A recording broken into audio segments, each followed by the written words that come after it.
それではですね、じゃあ宅建の本試験についての質問もしようと思います。はい、20分も話しちゃった。はい、ごめんなさい。ちょっといくつか何個に分けてパート1ともうねパート2。そう僕はね、はいもう人の話を聞くのが大好きでね、あーこういろいろ勉強になりますよね。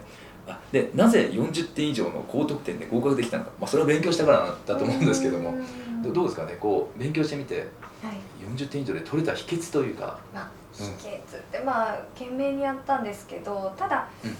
コツコツとやれたかなとは思います。だから約半年間の勉強期間があったんですけど、逆算をしまして、本試験が10月の去年は16日だったと思うんですけど、どれだけの時間があるからそれを割って1日どこまで進んでいけば、これだけの復習時間も残りっていうことをすごく計算をして勉強スタートしたように思いますね。でそれをコツコツと毎日少しずつですけどもきっちりとやっていきました。なるほど。例えばこうおそらく同じ境遇の方っていうのかな、はい、にとってはもう期待の星になると思うんですよ。いやいやいや私も宅建受けれるんだ、分かるんだ、はい、で逆にじゃあそういった方にいわゆる後輩ですね、はい、に向けたこんな感じで勉強するといいよみたいな、なんか具体的なアドバイスとかあれば。それはちょっと見ることが苦手な人ってことですか？そうですね。私はですね、勉強方法としてはパソコンとか iPhone の今音声機能が結構発達しているので、展示の教材を見つけるっていうのはもう本当に大変なことなんですけども、その音声機能を利用して勉強できるんじゃないかと思っていろいろ調べて、そしたら移動時間に勉強をしようというコンセプトで、されているオンライン講座がありまして、スタディングさんなんですけども、そちらで、申し込んで、iPhone の音声機能を使ってずっと勉強してました。そうですね、スタディングさんは確かコンセプトとしてもスマホで勉強っていう感じですもんね。そうですね、本当にテキストを読むことができないので、活字の。でスタディングさんは別でテキストを買うことはできたんですけど、基本的にはもうテキストがなかったんですよね、紙のものが。なので iPhone 一つあれば完結するという。はい、で、隙間時間電車に乗ったりとか何かをしながら勉強するってことなので、動画とかも音声を聞いて行えば理解ができるっていう作られ方をしていたので、見ることをしなくても耳だけでもかなり勉強ができました。じゃあもう基本はもう講義を聞くっていうだけで受かるというか、それで受かったような感じですか？私はね、テキストを隅から隅まで勉強しないと安心できないタイプでして、はい、なので動画も復習程度には見ますけども、基本的にはもうテキストを舐め回すように勉強しましたね。素晴らしい。僕の話をちょっとしちゃうとですね、僕大学通信教育で勉強したんですよ。働きながら、大学通信で勉強して、でその時警備員のアルバイトをしながらですね、こうやってて、で大学院もですねもう働きながら、結構貧乏な家だったのでそんな感じで勉強したんですけれども、でその時ねやっぱり働きながらなんでなかなか時間取れなかったので、いわゆるテキストをですね、当時はテープレコーダーですけど、そこにね休みの日に全部ね隅から隅まで全部読むんですね。はい、ご自分で読まれて、そうでこれをね 1.4 倍速でずっと聞いてたんですよ。で僕もね本当ね今テキストの隅から隅まで読むって、僕もそういうタイプで、で学校系しておきながらあれなんですが、あんまり学校に行かなかったんで独学で勉強するのが好きだったので、でやっぱそれでね覚えましたね、何度も何度もね。いや今ねもう本当にね、それがあって今なんでしょうね、僕の講義なんかも何度も聞くだけで覚えるような感じでこう話すようにはなったんですけれども、やっぱねそうですよね、スタディングさん素晴らしいですね。本当にねやっぱね本当テキストを舐めるような感じで、本当はねそれがいいんですよね。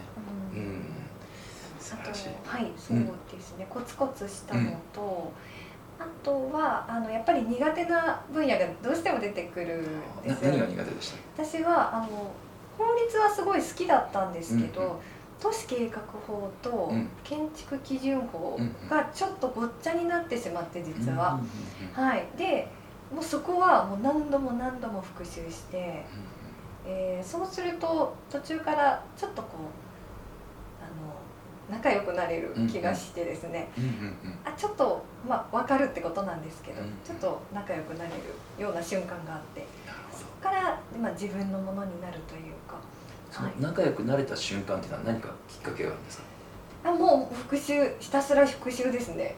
はい、で自分の頭が理解した瞬間のことなんですけど、なんかやっと仲良くなれたなと私は思うようにしてるんですけど、多分ね、普通の方って失礼ですけども、この都市計画法建築基準法って一つの山じゃないですか。多分あれを理解せずに落ちちゃう方も多いと思うんですね。その分かった瞬間、あれそれはどうなればそうなるのかなって多分ね聞いてる人は今興味があると思うんですが、そうですよね。何が分かった時にパッてこう開眼したというか、何かこう分かったみたいな感じになれるんですか？やっぱりイメージがちょっとつかみにくいんですよね。都市計画とかで建築とかって、それがこうパッとイメージが湧くというか、自分の周りにあるものと重なるというか、そういうことだった気がしますね。ただひたすら数字を覚えてるともうごちゃごちゃになってしまって、はい。あとは練習問題とかで過去問もたくさんしたんですけど、4択があって1つ答えが合うとしますよね。ですけども合わなかった3つがなぜ違うかもちゃんと理解しているかを一つ一つやりました。その過去問もあれですか、こう過去問を読み上げてくれるような感じなんですか？スタディングさんに13年分ぐらい入ってまして、それをこう読み上げ機能を使ったりとか、でちょっと点字に変わる機会もあるんですけども、そちらにこうデータを移して勉強したりとか。点字に変わる機会っていうのは何ですか？それブレイルメモという機械がありまして、それはパソコンとつながるのでちょっとデータ移動ができるんですよね。じゃあもう文書のデータをもう自動的に点字にしてくれるみたいな感じなんですか？はい、 TXT 形式なんかはもうそのまま入るんですよね。だからそれも合わせて勉強してました。そうですね。本試験がもう点字ですもんね。やっぱ点字にこう慣れておかないとね。点字が一番いい勉強はしやすいので、ただ紙になると点字の量ってすごいので、量が多くなっちゃうんですか？もうすごい分厚くて、教科書とかももう学生時代は運ぶのがすごく大変でした。何冊にもなるんですよね。なんですけど今はデータっていうのが発達してきてるので、その点もお勉強はしやすくなりましたね。なんかこうタブレットの展示板とかってあるんですか？そういうのはない？そういうのは多分ない。ちょっとこうつないでなんかこう文字を打つのに点字打ちができるみたいなのはあるみたいなんですけど、ただ私はもうタッチで打ってますね。普通に iPhone とかタブレットみたいな。そっか。全然ごめんなさい。不勉強で知らなかったらそうなんですね。で、そうですね。過去問もなので隅々まで、心配性なので、その点はこう隅っこから隅っこまでもう本当に舐め回すなって自分で思うんですけど、もう舐め回すようにひたすら勉強はしましたね。素晴らしい。でまたその法律だと全部が全部書いてないじゃないですか。こう舐め回すように見ても、あれこれはじゃあこうだったらどうなんだろうみたいな感じになって気になってきません？なります。なんでしょう。ただそこは少しまた追加情報としてインターネットなんかでも調べるんですけど、ただなんですかね、迷子になるといけないので、やっぱり宅建試験に受かるための勉強ではありましたので、その辺はもう気になってもある程度のところで納得をするようにはしてました。もうどんどん勉強はその法律もしたくはないんですけど、キリがないので。素晴らしい。なんかもう逆に僕は教えられたみたいな感じでもう僕は性格上いろいろ調べちゃうタイプなんですけど、もちろん受験の時はね、もちろんね、出るところをしっかりやるっていう。ただ好きで受けましたので、私の場合ははい、この宅建を取りたいって誰からも言われずにですね、一人で勝手に受けましたので、多分好きだったんだと思いますね。そうだね。投資できるのも一番いいし、またその投資家向けにこの物件の将来の賃料いくらぐらい発生するのかとか、そういったところのアドバイスっていうのもなかなかね、面白いですよ。楽しそうだな。うちの実務講習って先生誰でした？鳥海先生。鳥海先生か。うちね、鳥海先生だとか、あとね、鈴木先生っていうのは不動産会社経営されてる方とかね、あとね、小川先生っていう女性の方もいたりするんですよ。小川先生は昨日なんかもちょっと電話したんですが、不動産鑑定士の方で、結構ね、東京都でもね、有名な若くして、鑑定士になった女性の方で結構ね、脚光浴びてるような方で、大学でも教えてたりするんですけれども、じゃあ小川先生の授業を受けたりしたら面白かったかもしれない。別に鳥海先生が悪いわけじゃないですけど、鳥海先生もね、楽しいでしょ。すごい、先生もね、賃貸業界、今はもう講師一方なんですけれども、昔も自分で不動産会社経営されてたつわもので、なかなかね、話し口調がね、優しい感じでね。優しいですね。面白くて。そうか。はい。そしたらですね、もう一問ですね。これはもう話したかな。本年度受験者へのメッセージ。宅建本試験まで2ヶ月を切った夏、今ですね、立木さんが行った、受験勉強法、これも話したね。でも直前から何かあります。はい、どうでしょう。この時期って結構しんどくなると思うんですね。私も法律のところがちょっとごちゃごちゃになったりして、ちょっと落ち込んで、2ヶ月切ってしまって焦ってた時期だったんですね。ちょうど去年の今で、そんな時にコロナにかかりまして、ちょうど8月末で1回はもう今年はダメだと思ってちょっと諦めたんですよ。でコロナも結構しんどくて長かったので、なんですけども、その後にやっぱり諦めたくなくてですね、それでだから1週間くらいは時間的には無駄にしてしまった感じがあったので、そこからそれを取り戻すためにより頑張れたんですよね、そのコロナをきっかけに。なのでそうですね、そういう状況が去年ありましたね。じゃあ自分をこう逆境に追い込むというか、1週間あえて勉強しない時間を取るとか、なんかそういう確かにそれは焦りますよね。この時期になるともうモチベーションだなと思っていて、なので私はそうですね、焦っておられる方にはまだ2ヶ月あると思っていただきたくて、2ヶ月弱って言ってもやっぱりまだ50日はあるので、50日って結構な時間なんですよね。勉強すれば結構知識が入る長さだと思うので、なんかまだあるって捉えて頑張っていただきたいですし、諦められてる方には、あと50日はあるって思ってもう一回頑張っていただきたいですよね。でモチベーションを持てば結構知識が入る期間だと思っています。で、やる気が出ない方に関してはやはりもう2ヶ月もないって思っていただきたくって、もう本試験がすぐそこに迫っていると捉えて頑張っていただきたいですね。なので矛盾してるんですけど、そのモチベーションの持ち方として、捉え方を、その50日の捉え方をもう一度考えてもらいたいです。もう例えばその受かった去年、50日前どのくらい完成してました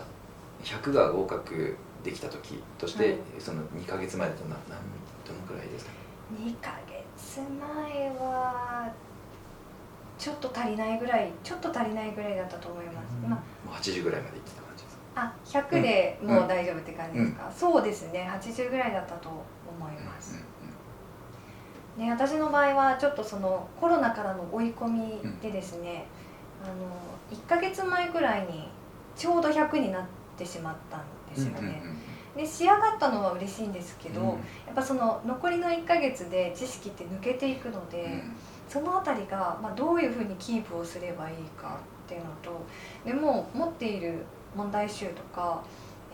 テキストはもう一通り終わらせてしまったので、それがちょっと逆に焦りにもなりまましたね。で私の場合は模試なんかを受けることができなかったので、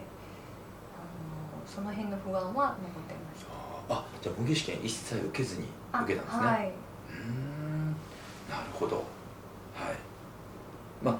あいいですね。僕なんかも結構模擬試験受けないタイプだったので過去問だけでいっちゃったタイプなんですけども、はい、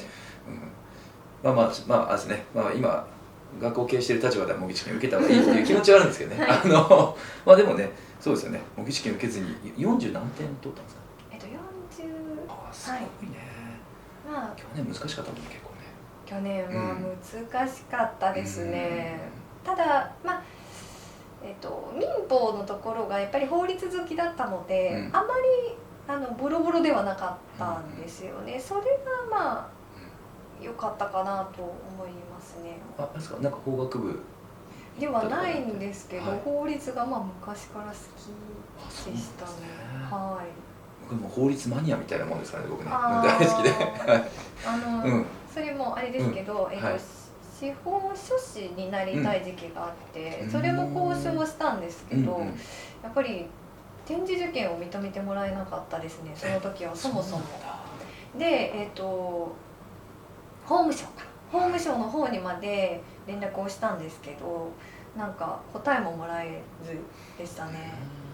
で動いてもよかったんですけど、もうちょっと違う合ってる資格があるかと思って、そこはもうそれ止まりでしたけど、はい、なるほどね。もうでもね、そういうのはあれですよね、国の方もちゃんと動かないとダメですよね。なんかどんどん動いた方がいいですよ、こっちからもうアクション。そうですね。基本役所は事なかれって言っちゃいけないかもしれないです。あんまり今までの現状を変えようとしたがらないんで、でも言えば結構動いてくれるんで、はい、もううちなんか本当にこういうね、ズームだとかを使った講義ももともと5問免除とかできなかったんですけども、うちが初めにやりだしたんですよ。もうこれできるじゃんということで、国交省とあんまり喧嘩はしないんですけども、こんな感じでできますよみたいな感じで、だからうちの方のこういったやり方をベースにしながら結構制度が変わっていったりとかしたので、なんかね、ちょっとこれを機にね、やっぱね、変えなくちゃダメですよね、こういうのはね。そうですね。やっぱりよっぽどのモチベーションと強い気持ちがないと、あまり断られてると折れてしまって、じゃあもうしょうがないかって、やっぱり一人の声、一人二人の声って小さくてマイノリティですので、なんか諦めてしまったり、もうなんか自分がね否定されてるような気になるので、だからこの実務講習に関しても多分一覧で見ると19箇所あったんです。電話にも出ないようなとこもあったんですけど、ひたすら電話をして断られ続けると、もうなんか否定をされてるような存在をね、気にもなりましたね。なるほど、わかりました。はい、ということでですね、すごく、自分自身すごく勉強に なりました。はい、ちょっとね、今後とも活躍を期待したいと思っております。なんか最後に何か言いたいこととかってありますかね？もうたくさんお話しさせていただいたので、はい、大丈夫です。大丈夫です。はい、本日はお忙しい中来ていただいてありがとうございました。ありがとうございました。